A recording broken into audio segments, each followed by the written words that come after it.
내추럴 마약이라고 하는 것은 자연적으로 만들어진 마약, 환각버섯이나 대마초와 같이 자연에서 재배될 수 있는 마약을 가리킵니다. 그런데 그와 정반대로 케미컬 마약, 즉 합성 마약이라고 하는 것은 인간이 인위적으로 제조해서 만들어내는 마약에 해당하는데 LSD나 필로폰이나 합성 대마에 해당합니다.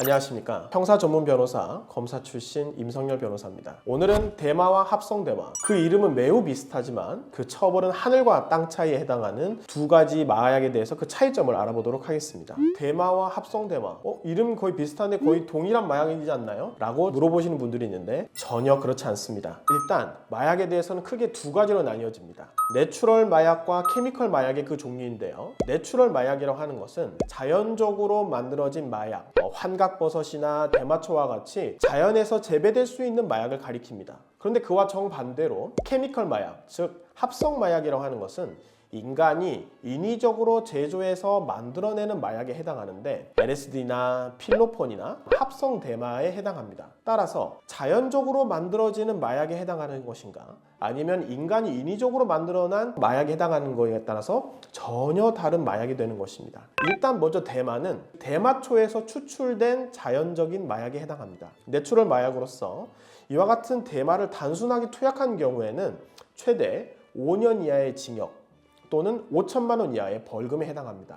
그런데 이와 같이 대마와 구분되는 합성 대마는 인간이 인위적으로 만들어낸 케미컬 마약에 해당하는데요. 향정신성 의약품 중에 가나다라, 얼마만큼 중독이 강하고 인간에게 해를 끼칠 수 있냐에 따라서 나뉘어지는데 그 중에 일반적으로 많이 알고 있는 필로폰은 나목에 해당하는데 그것보다 오히려 더 중독성이 강하고 위험하다. 즉 감옥에 해당하는 향정신성 의약품에 해당합니다. 위와 같이 천연 재배한 대마는 처벌 수위가 비교적 낮은데도 불구하고 합성 대마는 필로폰보다 더 강하게 처벌하는 향정신성 의약품 중에 감옥에 해당하게 됩니다. 그럼 합성 대마는 이렇게 풀 같은 것이 아닌가요? 라고 물어보시는데 그렇습니다. 일반적으로 합성 대마는 허브 또는 부액이라고 하는 은어로 불리는데요. 정식 명칭으로는 JWH018 유사체 또는 JWH030 유사체라고 법적으로는 규정되어 있습니다. 위와 같은 합성 대마, 즉 허브는 전자담배 형태로 만들어지는데 액상 카트리지 형태로 만들어져서 흔히 일반적으로 가지고 다니는 전자담배, 위와 같이 쉽게 소지하고 보관하고 투약할 수 있게 만들어지게 되어 있습니다. 천연적으로 만들어지는 대마초와 다르게 합성 대마는 그 위험성이 매우 높고 누구나 쉽게 소지하고 투약할 수 있는 전자담배 형태로 되어 있는데 이 어떤 차이점이 있을까요? 첫 번째, 처벌이 합성 대마가 매우 높습니다. 조금 전에 말씀드렸던 일반 대마초에서 만들어낸 이 대마와 다르게 단순 투약인 경우에도 불구하고 벌금형이 전혀 없이 최소 1년 이상의 징역형을 규정하고 있습니다.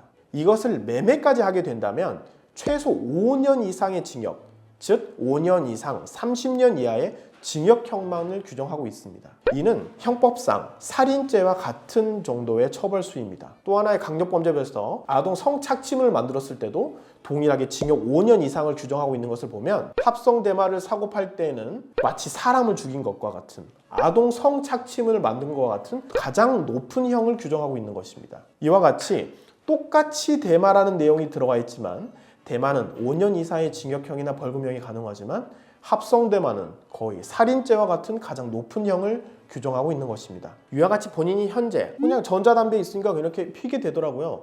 전 대마인 줄 알았어요. 그렇지만 그게 합성 대마라면 전혀 다른 사건에 해당하는 것입니다. 이와 같이 합성 대마를 대마로 착각해서 본인이 투약하게 되었다면 전문 변호사의 도움을 받아서 어떻게 대응하는지에 따라 본인의 처벌 수위가 전혀 다르게 될 것입니다. 합성 대마를 일반 대마로 착각을 했다면 이 점을 스스로 적극적으로 입증해서 선처를 받는 것이 필요할 것입니다. 먼저 당사자 판매자와 어떻게 본인이 대화를 했는지 그 구매 과정에서부터 접근해야 될 것입니다. 만약에 판매자가 이거 천연 대마입니다.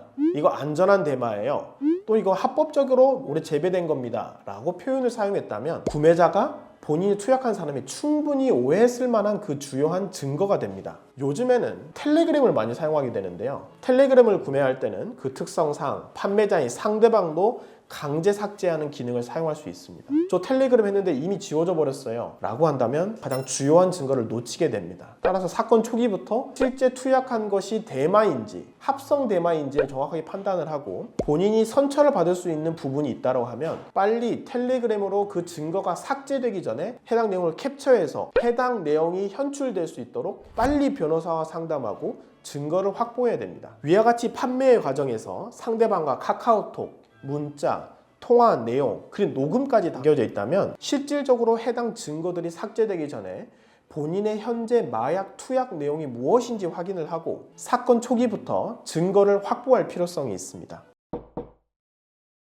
오늘은 대마 그리고 합성 대마, 그 이름은 정말 비슷하지만 전혀 다른 마약에 해당하는 두 가지에 대해 그 차이점에 대해서 알아보았습니다. 본인이 현재 마약 사건에 연루가 되어 있다면 현재 본인이 처벌받고 있는 그 실제 규정이 무엇인지, 그 마약을 어떻게 접근하게 되었고 공범이 무엇이고 어떻게 하면 선처를 받을 수 있는지에 따라서 전문 변호사의 도움을 받고 적극적으로 사건 초기부터 대응할 수 있다면 가장 현명한 대처 방법이 될 수 있을 것입니다. 도움이 필요하신 분들은 언제든지 A파트로 연락 주시면 적극적으로 실시간으로 도움이 될 수 있도록 하겠습니다. 감사합니다.